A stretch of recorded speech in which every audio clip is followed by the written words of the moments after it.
तो गाइज आप सभी का हिस्ट्री हिंदी पॉइंट चैनल में आप सभी का हार्दिक स्वागत है। देखिए हम लोग सूरदास जी के पद पढ़ रहे थे, जिसमें पहला पद मैंने पिछली क्लास में पढ़ाया था। आज देखिए दूसरे पद पे हम लोग चर्चा करेंगे, दूसरे पद की व्याख्या आप देखेंगे थोड़ा सा। तो सूरदास जैसा कि मैं बताया था भक्ति काल के कवि, और भक्ति काल में सगुण काव्य धारा के कवि हैं, और सगुण काव्य धारा में कृष्ण भक्ति शाखा के कवि। तो सूरदास सगुण भक्ति के कवि हैं। देखिए ईश्वर का जो रूप है वो दो रूपों में सबसे ज्यादा विख्यात है, और दो ही रूप माने जाते हैं, एक साकार रूप, एक निराकार रूप। साकार को ही हम सगुण बोलते हैं और निराकार को ही हम निर्गुण बोलते हैं। तो जो निराकार ब्रह्म है उसका निराकार, जिसका कोई आकार न हो। तो यहाँ पे जो इस पद पे सूरदास जी ने, सूरदास सगुण ईश्वर के उपासक हैं, तो वो निराकार ईश्वर की जो है आलोचना किए हैं। ये कह सकते हैं कि इस पद में सूरदास निर्गुण भक्ति की अपेक्षा सगुण भक्ति को श्रेष्ठ बताया है, और निराकार ईश्वर की जगह साकार ईश्वर को पूजा करना या साकार ईश्वर को प्राप्त करना उन्होंने सरल बताने का प्रयास किया। तो देखिए हमारा पद है, अविगत गति कछु कहत न आवे। अविगत, देखिए कुछ मैंने शब्दार्थ यहाँ पे लिख दिया है जिससे आप लोगों को थोड़ा सा आसानी हो। तो अविगत गति, अविगत का अर्थ है अज्ञात या अविगत, निराकार कह सकते हैं। तो यहाँ पे निराकार ब्रह्म जो है, अविगत निराकार ब्रह्म जो है, उसकी गति, गति का मतलब होता है स्थिति को। तो निराकार ब्रह्म की जो स्थिति है, कछु कहत न आवे, उसके बारे में कुछ कहते हुए नहीं बनता। ऐसा कौन कह रहे हैं? सूरदास जी कह रहे हैं। इस लाइन का यही अर्थ है कि निराकार ब्रह्म की स्थिति के बारे में कुछ कहते हुए नहीं आता है, कुछ कहते हुए नहीं बनता है। ज्यों गूंगे मीठे फल को रस अंतर्गत ही भावे। जिस प्रकार से, ज्यों का मतलब जिस प्रकार से, गूंगे, गूंगे मतलब गूंगा व्यक्ति जो है, जिस प्रकार से गूंगा व्यक्ति मीठे फल को रस, मीठे फल को रस, जो मीठा फल है उसके रस को जब खाता है गूंगा व्यक्ति, तो क्या करता है? अंतर्गत ही भावे। अंतर्गत मतलब अंतर मन में, अपने अंदर ही, अंदर अंदर ही उसे भाता है, अच्छा लगता है। तो जिस प्रकार से गूंगा व्यक्ति मीठे फल का रस अपने अंदर अंदर ही उसको अच्छा लगता है और वो बाहर व्यक्त नहीं कर पाता है, ठीक उसी प्रकार से निर्गुण ब्रह्म की भक्ति करना ऐसा है जैसे गूंगा व्यक्ति मीठे फल के रस को अंतर्गत ही भाव।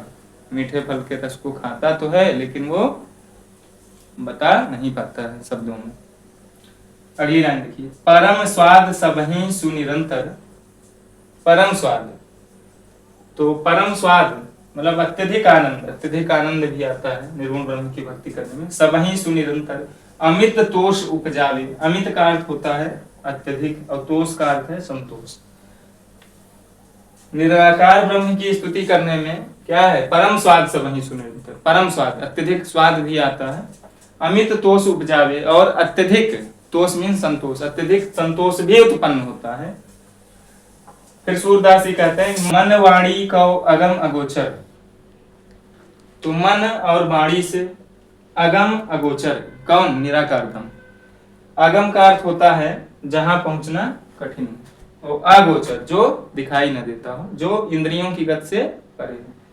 देखिए 5 कर्मेंद्रिय और 5 ज्ञानेंद्रियां होती हैं, तो जो हमारे इंद्रियों की गति से क्या हो? परे हो। तो निराकार ब्रह्म कैसा है? मन और वाणी से परे, अगम और अगोचर।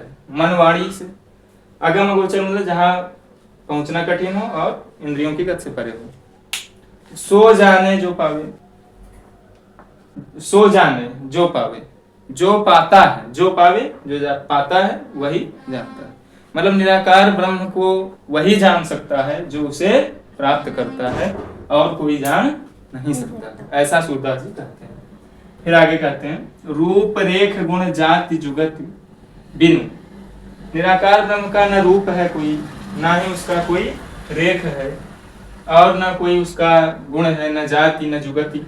इन सब के बिना निरालंब कित धावे। तो ऐसे ईश्वर के प्रति निरालंब कित धावे। निरालंब मतलब होता है निरालंब, बिना किसी आधार के।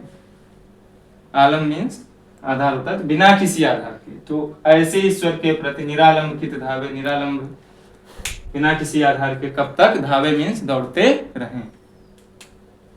देखिए लिखा है धावे मीन्स दौड़े। सब विधि अगम विचारें, ताते सूर सगुन पद गावें।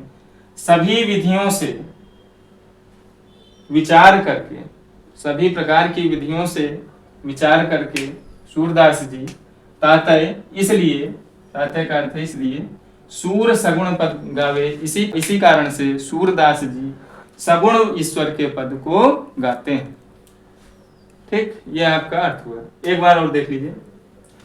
अविगत गति कछु कहत नावे, कि जो निराकार ब्रह्म है उसकी गति को कहना, उसकी गति को कहते हुए उसकी गति के बारे में, उसकी स्थिति के बारे में कुछ कहना क्या है, कुछ कहते हुए नहीं बनता या कुछ कहते हुए नहीं आता है। ज्यों गूंगे मीठे फल को रस, जिस प्रकार से कोई गूंगा व्यक्ति मीठे फल के रस को मन ही भावे, अंतर्गत ही खाने के बाद अपने अंदर ही वो महसूस करता है, उसी प्रकार से निराकार ब्रह्म की उपासना जो करता है तो वही व्यक्ति समझ पाता है जो उसे जानता है। परम स्वाद सबहि सुनिरंतर, परम स्वाद अत्यधिक स्वाद भी मिलता है और निरंतर।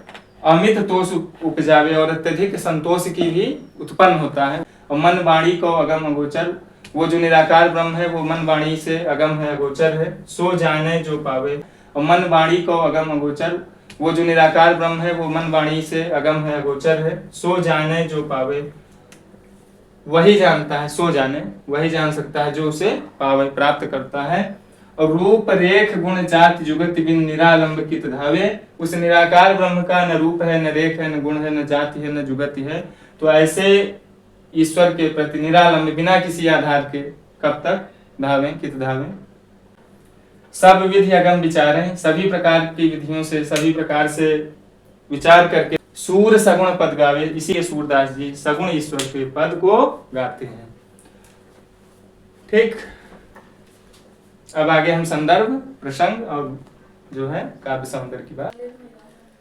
देखिए संदर्भ, तो संदर्भ जो है वही रहेगा हमारा जो पहले पद में था। अब यहाँ देखिए प्रसंग बदलेगा। तो प्रसंग में हम लिखेंगे, प्रस्तुत पद्यांश में सूरदास जी ने निराकार ब्रह्म के स्वरूप के विषय में बताया है, तथा उन्होंने ये भी बताया है कि मैं सगुण ब्रह्म का पद को क्या करता हूँ, गाता हूँ। आगे देखिए काव्य सौंदर्य। तो काव्य सौंदर्य में देखिए पहला पॉइंट, यहाँ पर निर्गुण ब्रह्म की उपासना की अपेक्षा सगुण ब्रह्म की उपासना को सरल बताया है। और ये भी लिख सकते हैं कि इस पद में निर्गुण ब्रह्म की आलोचना की गई। आगे देखिए दूसरा, भाषा कैसी है, ब्रज है, शैली आपका मुक्तक है। और अलंकार की बात करें, अगर हम अलंकार की बात करें तो यहाँ पे अलंकार देखिए दृष्टांत भी है। जब वहां पे पद में कहता है कि ज्यों गूंगे मीठे फल को रस, अंतर्गत ही भावी, तो वहां पे दिखाया जा रहा है गूंगे व्यक्ति का माध्यम को लेकर के वहां पे मन के बात को बताया जा रहा है कि मानव हृदय के बात बताया जा रहा है। वहां पे दृष्टांत दिया गया है कि जिस प्रकार से गूंगा व्यक्ति मीठे फल के रस को अंतर्गत ही भाता है, अंतर्गत ही महसूस करता है, अंतर्मन में ही महसूस करता है, उसी प्रकार से निर्गुण ब्रह्म की उपासना करने वाला व्यक्ति उसके स्वरूप को उनको अपने अंतर ही गत ही प्राप्त करता है, अपने अंतर्मन में ही अच्छा लगता है, महसूस होता है, भाता है। ठीक, अलंकार देखिए दृष्टांत हो गया, भाषा हमारा ब्रज हो गया, शैली मुक्तक हो गया,